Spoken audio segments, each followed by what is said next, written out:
إن أعجبك الفيديو لا تنسى الإعجاب والاشتراك في القناة.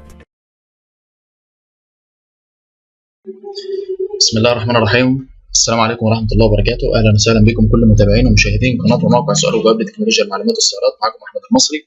أهلا وسهلا بكم في كل وقت، وشكر جزيل لأنكم شركاء نجاح. شكر جزيل لمتابعتكم وتعليقاتكم وتواصلكم معنا.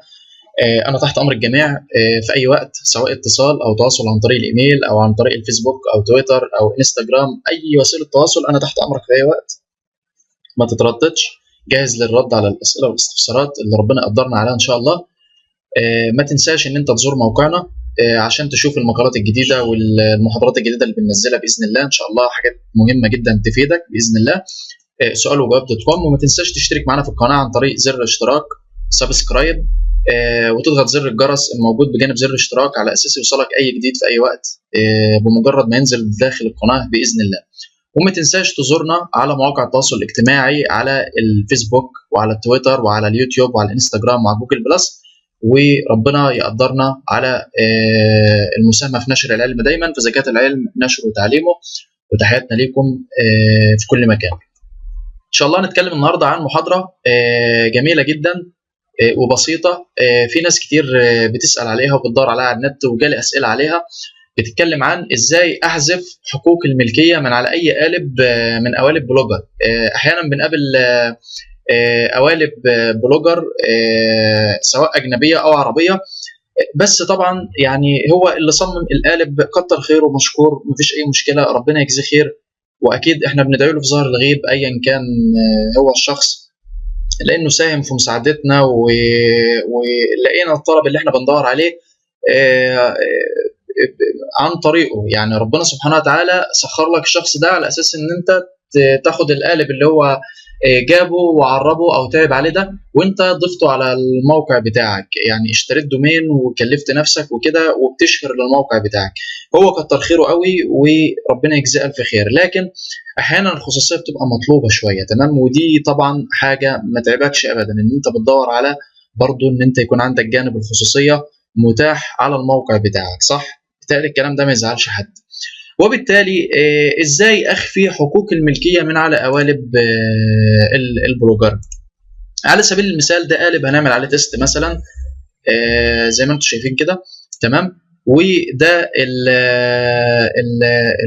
المصمم اللي قام على تصميم القالب واللي قام على تعريبه، ربنا يجزيهم خير ومشكورين شكر جزيل. ازاي نخفي الحقوق ديت؟ تمام؟ ده اللي هنتكلم فيه مع بعض باذن الله تعالى. الموضوع سهل جدا جدا يا شباب. اول حاجه انت بتعملها بتبحث عن الكوبي رايت، تمام؟ داخل ال HTML على القالب بتاعك، بمعنى ان انت بتيجي هنا مثلا كده، تمام؟ بتضغط على حقوق الملكيه بتاعه القالب بتاعك، وبتضغط هنا كنترول شيفت اي، او بتضغط انسبكت، تمام؟ او اظهار العنصر لو انت بالعربي. خلاص بتضغط عليها كده هيظهر لك هنا الشاشه دي. المكان اللي انت بتقف عليه بيتحدد، يعني لو انت وقفت على الكود هنا، على كل كود في ده بيحدد لك هو مكانه فين زي ما انتم شايفين كده. يعني مثلا سوشيال فوتور هنا بيجيب لك هنا السوشيال، لو انت وقفت هنا مثلا الكوبي رايت، تمام؟ هيجيب لك الكوبي رايت بتاعتك. فانت بتبحث عن المعرف اللي اسمه كوبي رايت. خلاص يبقى اسم الحقوق الملكيه اسمها ايه؟ اسمها كوبي رايت. خلاص بتقوم تدخل هنا على المدونه بتاعتك، على السي بانل او الكنترول بانل بتاع المدونه بتاعتك، وبتدخل على المظهر، تمام؟ وهتلاقي عندك تحرير HTML.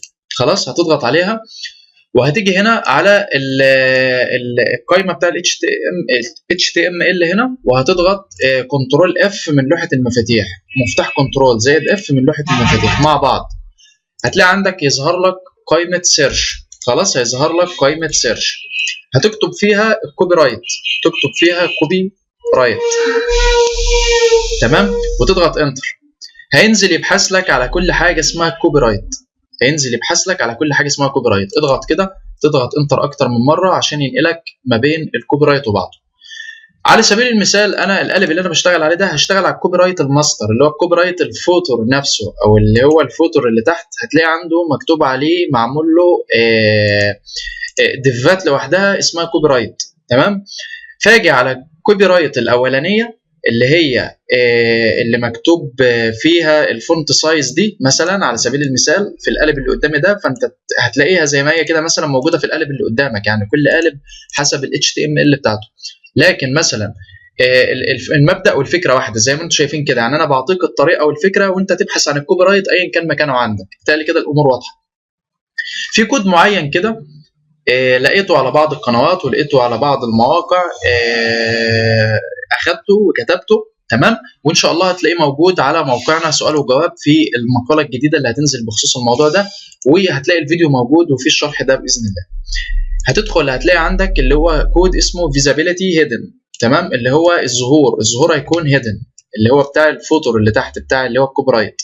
فهتيجي هنا تقوم واخدها كوبي كده، تمام، هتاخدها كوبي كده وتيجي هنا كده على الكوبي رايت الاولانيه اللي احنا حكينا عنها، بعد قبل القوس ما يتقفل وتقول بسط، تقول له بسط او كنترول في من لوحه المفاتيح. شايف انا قلت له ايه؟ راحت فين؟ زي ما انتم شايفين كده قلت له بسط، اعمل لها ايه؟ اخفاء. خلاص. طيب خلاص انا ضفتها زي ما انتم شايفين كده. شايفين؟ باجي اقول له حفظ، تمام، عملنا حفظ، جرى الحفظ، وبعد ما يخلص هتروح تعمل ريفريش للقالب بتاعك، هتلاقي هيدن اتعمل له اخفاء، هتلاقي الكوبي رايت اتعمل له اخفاء من على المدونه بتاعتك ان شاء الله. شايفين؟ اختفت اهي، ده اللي احنا بندور عليه. وبالتالي اي قالب عندك هتدخل عليه ان شاء الله عن طريق الكود ده تعمل فيزابيليتي. طيب لو انا ما عملتش كده وقلت اعمل فيها شاطر وادخل احذف الكوبي رايت بايديا، تمام، في حاجه اسمها دو فلو، تمام. يعني ايه؟ يعني لو انا رحت امسح الرابط بتاع حقوق الملكيه بتاع المصمم او بتاع اللي عرب القالب ده ايا كان نوع القالب، بيعمل دو فلو، يعني بيقوم ينقلك دايركت على طول على الرابط او العنوان بتاع الموقع بتاع الشخص اللي عرب البرنامج او اللي صمم البرنامج، وبالتالي انت ممكن تتسبب في مشكله في القالب اللي عندك. خلاص، يبقى الحل الوحيد ان انت تخفيه، وتقدر بعد كده تضيف حقوق الملكيه اللي انت عايزها بقى، وكده مفيش اي مشكله خالص، وبالتالي تكون اتحلت المشكله معاك. تمام، ده كان درس النهارده، ان شاء الله هتلاقوا الرابط ده موجود في المقاله على الويب سايت، وهتلاقوا الشرح موجود على اليوتيوب زي ما انتم شايفينه كده. ما تنساش يعني تكون مشكور لو نشرت المحاضره في كل مكان وتسيب تعليقك، اعطينا لايك واشترك معنا في القناه عشان يوصلك كل جديد. انتوا شركاء نجاح، ربنا يجزيكم ويجزينا خير ان شاء الله. تحياتنا ليكم، اي اسئله او استفسارات انا جاهز للرد عليها في اي وقت. كان معكم احمد المصري من قناه وموقع سؤال وجواب لتكنولوجيا المعلومات والسيارات، والسلام عليكم ورحمه الله وبركاته، في امان الله. إن أعجبك الفيديو لا تنسى الإعجاب والاشتراك في القناة.